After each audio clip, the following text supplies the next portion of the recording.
Hi കൂട്ടുകാരെ, എല്ലാവർക്കും എൻ്റെ പുതിയ വീഡിയോയിലേക്ക് സ്വാഗതം. എല്ലാവരും സേഫായിരിക്കുവാണോ? നമ്മൾ 2 ദിവസം കൊണ്ട് എല്ലാവരെയും നടുക്കുന്ന രീതിയിലുള്ള കാര്യങ്ങളാണ് നമ്മൾ ടി വിയിൽ കൂടെയും മൊബൈലിൽ കൂടെയും ഒക്കെ കാണുകയും കേൾക്കുകയും ചെയ്യുന്നത് അല്ലേ? വയനാട്ടിൽ നടന്ന വൻ ദുരന്തം അത് നമുക്ക് സഹിക്കാവുന്നതിനും അപ്പുറമാണല്ലേ? സഹോദരങ്ങളും അമ്മയും അപ്പനും മക്കളും എല്ലാം ഓരോരുത്തർക്കും നഷ്ടപ്പെട്ട അവസ്ഥയാണ് നമ്മൾ ഓരോ നിമിഷവും കണ്ടുകൊണ്ടിരിക്കുന്നത്. അത് നമുക്ക് വലിയ വേദന ഉണ്ടാക്കുന്നതാണ്. നമുക്കെല്ലാവർക്കും അവരുടെ ദുഃഖത്തിലൊന്ന് പങ്കുചേരാം. ഇപ്പോൾ സംഭവിച്ചതെല്ലാം നമുക്ക് മറന്നുകൊണ്ട് ഇനി ജീവിച്ചിരിക്കുന്നവർക്ക് വേണ്ടി നമുക്ക് ഈ ലോകത്തിലെ ഓരോ മുക്കിലും മൂലയിലും ഇരിക്കുന്നവർക്ക് വേണ്ടി നമുക്ക് പ്രാർത്ഥിക്കാം. ലോകാസമസ്ത സുഖിനോ ഭവന്തു.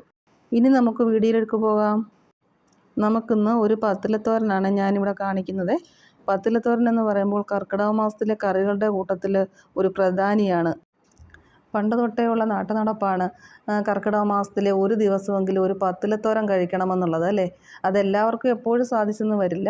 എന്നാൽ എനിക്കിപ്പോൾ ഇന്നിവിടെ 10 സൈസ് ഇലകൾ കിട്ടിയിട്ടുണ്ട് കേട്ടോ. ഞാൻ അതൊക്കെ വെച്ച് ഒരു പത്തിലത്തോരൻ ഉണ്ടാക്കാൻ പോവുകയാണ്. എനിക്ക് കിട്ടിയ ആ ഇലകളെല്ലാം ഞാനൊന്ന് കഴുകി വൃത്തിയാക്കി എടുക്കുവാണേ. ആ 10 ഇലകളുടെ കൂട്ടത്തിൽ നമുക്ക് അടിപൊളി ഒരു ഇലയും കൂടെ കിട്ടിയിട്ടുണ്ട്. ഏതാണെന്ന് നിങ്ങൾക്ക് അത് കാണുമ്പോൾ അറിയാം. ചൊറിതണം അല്ലെങ്കിൽ കൊടുത്തൂവ എന്നൊക്കെ പറയുവേ. അതും നമുക്ക് ഇതിൻ്റെ കൂട്ടത്തിൽ ഉൾപ്പെടുത്താവുന്നതാണ് കേട്ടോ. ഏറെ ഗുണങ്ങളുള്ളതാണ് ഈ ചൊറിതണത്തിന്. അത് നമ്മൾ പ്രത്യേക രീതിയിലാണ് എടുക്കുന്നത് കേട്ടോ. മറ്റുള്ള ഇലകളെല്ലാം നല്ലപോലെ കഴുകി വൃത്തിയാക്കി എടുത്തിട്ട് ഈ ചൊറിതണത്തിൻ്റെ ഇല നമ്മൾ നല്ലതുപോലെ വെള്ളം വെട്ടി തിളപ്പിച്ച് അതിനകത്ത് മുക്കിയാണ് എടുക്കുന്നത്. എന്നിട്ട് ബാക്കിയുള്ള ഇലകളെല്ലാം കൂടെ നല്ലതുപോലെ കഴുകി ഞാൻ അരിപ്പക്കൊട്ടയ്ക്കകത്തോട്ട് വാരി വെക്കുന്നുണ്ട്. ഇനി ഞാൻ ഈ ഇലകളൊക്കെ കൂട്ടുകാർക്കൊന്ന് പരിചയപ്പെടുത്താം. ചേനയില, ചുവപ്പൻ ചീരയില, തഴുതാമയില, ചേമ്പിൻ്റെ തളിരില, തുമ്പയില, മൈസൂർ ചീരയില, മത്തനില, പൂവാങ്കുരുന്നില, ചൊറുതനത്തിൻ്റെ ഇല, കൊഴുപ്പ എന്നിവയാണ് ഞാനിവിടെ എടുത്തേക്കുന്നത്.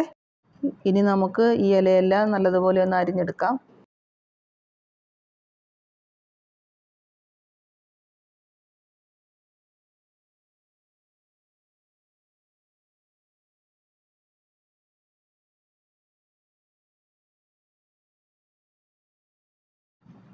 അതിൻ്റെ കൂടെ ഒരു സവാളയും കൂടി നമ്മൾ കുനുകുനാന്ന് അരിഞ്ഞെടുക്കണം.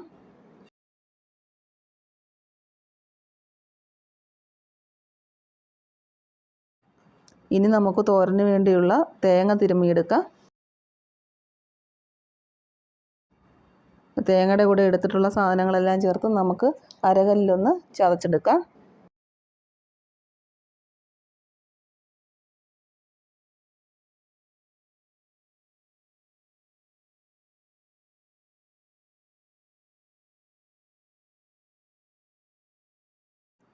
ഇനി നമുക്ക് ഒരു ചട്ടി എടുത്ത് അടുപ്പത്തേക്ക് വെച്ച് എണ്ണ ഒഴിച്ച് അത് ചൂടാകുമ്പോൾ കടുകും അതിൻ്റെ കൂടെ ഒരു സ്പൂണ് അരിയും കൂടി ഇട്ട് വറക്കണേ. അരി ചേർക്കുന്നത് നല്ലൊരു രുചിക്ക് വേണ്ടിയാണേ. അതിൻ്റെ കൂടെ കുറച്ച് ചുവന്നുള്ളിയും കൂടി ഇട്ട് നല്ലപോലെ ഒന്ന് വഴറ്റിയെടുക്കണം. എന്നിട്ട് അതിനകത്തേക്ക് 2 വറ്റൽമുളക് കൂടി ഇട്ട് കൊടുക്കണം.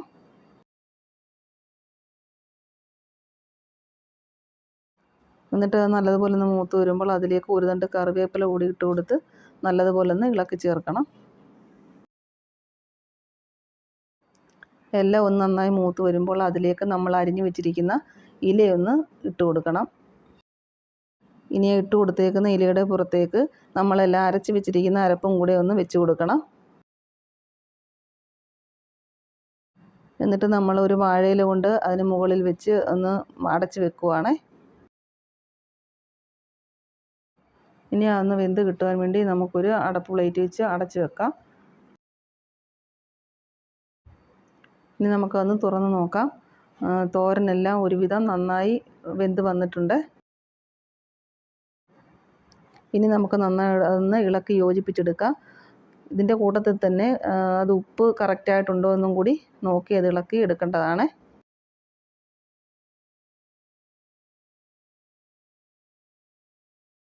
അങ്ങനെ നമ്മുടെ സ്വാദിഷ്ടമായ പത്തിലത്തോരൻ എല്ലാം റെഡിയായി വന്നിട്ടുണ്ട്.